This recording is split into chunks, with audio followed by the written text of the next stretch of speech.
Quando pensamos em Esmeralda, a primeira imagem que vem à mente pode ser a da jovem cigana de cabelos longos e negros, uma bailarina e dona de um sorriso encantador, que todos desejam proteger.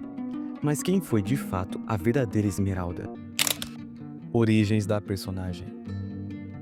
Esmeralda, cujo nome verdadeiro é Agnes, é descrita como uma jovem de 16 anos, cigana, que foi adotada por uma tribo errante.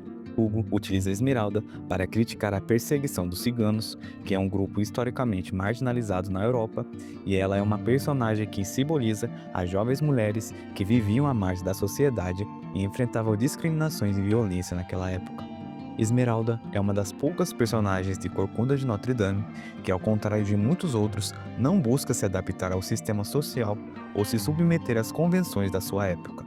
Ela é uma dançarina de rua, dona de uma beleza exótica que a torna objeto de desejo, mas também de muito julgamento. Sua atitude de independência é parte do que faz dela uma personagem tão única. Ela não se submete aos padrões de comportamento das mulheres da época, algo que causa desconforto em várias figuras da história. Porém, em grande parte da obra, Esmeralda é cega ao seu próprio poder.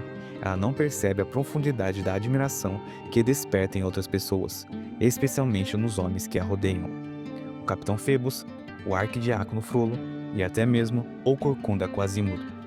Todos têm uma visão distorcida de Esmeralda, e ela, por sua vez, falha em entender o impacto que sua presença tem na vida deles.